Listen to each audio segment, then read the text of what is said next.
Here's a 1957 Bally ABC Bowling Lanes. It was Bally's first ball bowler.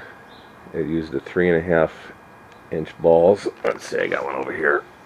So you can see they're rather small. They fit in the palm of your hand, very light. And this is Bally's only game that did not have gutters. So you can kind of bounce it off the walls if you really wanted to. Don't know why, but you could. Anyway, I just thought I'd make a video to show you some things I found wrong with this. I actually did this for a customer. Usually I don't have customers because I just do games for myself or friends or something like that. But this guy had this in his basement for about 10 years and he couldn't find anyone to work on it. So a buddy of mine asked me if I, was interested, and you don't just want a ball bowler sitting around for 10 years. So of course, I'll be more than happy to get that going. So anyway, just making a video to show you some things that I found wrong with this.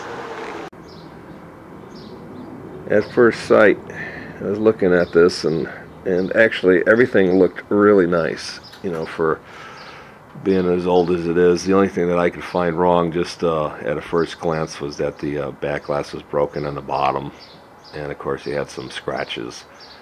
But other than that, it looked to be in really good shape. It even had the metal bar and the glass that sit underneath the pins. I guess it's there to protect the pins, because you also had this hood on top. Of course it was yellow and like moldy looking and that, but everything cleaned up pretty nice. There was a few things, one major problem and a few little problems inside, and I'll show you what I found inside. The first thing I noticed was someone decided to take off the wires to the main switch. So obviously this thing hasn't been powered up for a long time. And then of course the coin mech was removed and someone just wired it up to a button. After that, just doing a visual check, the fuses were missing, and in the back the ball lift motor the wires were ripped off of that too. After I got everything back together, plugged it in, the main issue I had was, let me sit down for ouch. Main issue I had was the square motor gearbox was seized, and that's this right here. And without that, you don't have any cams moving and your switches aren't making. Plus your fingers over here, your contact fingers aren't moving either, so this thing will not work. The way I saw that was the motor was pulling in, it was spinning, nothing was moving, so you know that there's it's either seized up in here or the gear at the tip of this rotor here, or armature, is chewed up. So what I had to do was drill out the rivets and take the gears out, and all the gears, every single one of them, were either bent over in sections or chewed up, and I was able to reform them using like a pick to get them in shape, and then filing off a little bit to get it to mesh with the other gears. And after a while I was able to get it to mesh really well where it wasn't hesitating any, and I put some Teflon lube on there and it's running real smooth now.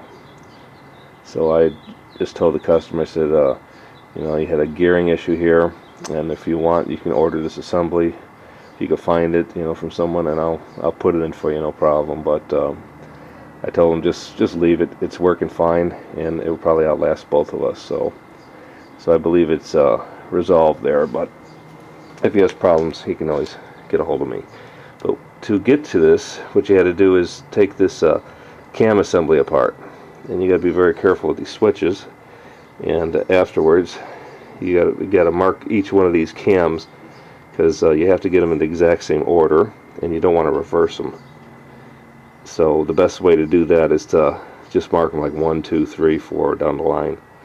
The only problem is these were really oily. For some reason someone decided to grease them up and spray them So what I had to do was wash them, and of course that's when you lose your markings. So as you wash them, just remember which way you had them and remark them, or you can scratch them, whatever you want to do. I just remark these, and then put them back the same way. Then when you got to line up your switches, the easiest way to do that was to take this whole assembly. It's already apart actually. So when you're putting it back together, just put your switches on and then tilt it towards you. You have to remove these because it won't tilt with these on there. And this way you can see them, because it's really hard to adjust it with your head here because you got this board. So you have to kind of get the right angle, adjust them, and it's pretty easy to see, you know, what's making and what's breaking. So it's really not that complicated. It's just tedious. And then you have to put your other ones on and then adjust that, and then there was no problem after that. Well, actually, there was one more issue I can think of is these relay banks. On the United ones, basically you didn't have this one piece. Let me see if I can zoom in. It's right where the spring is. It's like a brass piece here. Let's see if I can get this to activate here. Let's see, that one's already made. Hold on a second. So you can see this brass piece slides between these two parts of this frame, and all the grease on there was all gummed up, so this thing was going real slow, and it was still working, you know, it was still making and breaking the switches, but it was very hesitant and very slow, and I didn't like that, because that might be a timing issue for when you're going over these rivets. You know, they might be sending little voltages to each one of these, and it might miss it. So you got to take these apart too. And then I used acetone to clean the brass, and then I put some Teflon lube on there and reassembled them. I don't remember how many. There was like 20 something of these, and it took quite some time. Actually, this whole thing, by the time you're done taking everything apart, 'cause you got to take all the steppers apart too, you know, and then the score reels. Score reels are always a pain, and these were working pretty decent, but I want to take them off and make sure everything's clean. So the whole machine was all taken apart and cleaned. And actually, the score reels, I like these better than United, because I only worked on United prior to this, and these are actually built better. I like them, and also they're faster. They react a lot faster. Another issue I had was that the player up stepper had a bad reset coil, and my guess is that when that gearbox locked up those contact fingers, or some switch that was feeding it, it just kept getting power and then fried, because they're made to be like a momentary action. So if it has constant power, it will eventually fry. But that was the only burnt up coil I found. But just in case you want to see what this looks like, I figure since I'm showing that, I'll show you the back of this. As you can see, there's a lot more relays, and here's your back side of the reels, and down here is where the trough is, where the balls are gonna roll down, and they get up to a belt assembly, and that will return your ball. One thing that I wanted to point out was that it has a shoot light on it, so it will tell you when to shoot, because if you throw the ball while it's adding up, it doesn't count. It ain't gonna count. Or if you throw it right before and it's rolling down there and the pins come down, sometimes you won't get the correct score, or it just might hit the back ones and you lose that shot. So if it hits the back rollovers, you just lose that shot completely. But anyway, throw a ball so we can see this shoot go off. So the light's off, then the light comes on. Basically, it's the same as when the pin lights. You can see them dimming in that. I'll zoom in. It's kind of hard to see in this daylight out here, but you can see it right here. It just turns off, and then it turns on when you can go. If you have a strike, get a strike or a spare. Actually, get like a strike, because then it's going to be off longer.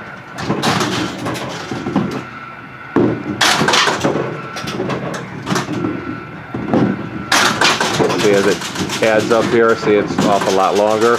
So if you were in that motion of throwing the ball, getting the ball, throwing the ball, and then all of a sudden you go after a strike, it's gonna keep adding and totalizing, and you would have thrown the ball and you would have wasted your shot. So that was just something I wanted to point out. They have those on their early bowlers. United had a similar feature. And one more thing before I leave. Another cool thing Bally always has is the Union label. There it is. Usually right on their pin hoods you see the Union label.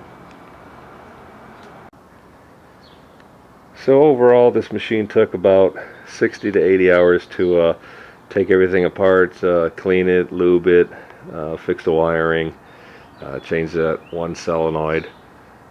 You know, basically a lot of cleaning. This thing was filthy because of a lot of smoke and mold and stuff that accumulated over the years. But when it's all done, it's well worth it. It's time well spent, and I'm sure the customer's going to really enjoy it. He came over yesterday and checked it out and brought his wife and some friends, and they were very happy playing it. So I'll play a game real quick, and then I'm going to take it apart and get it ready for him to come get it.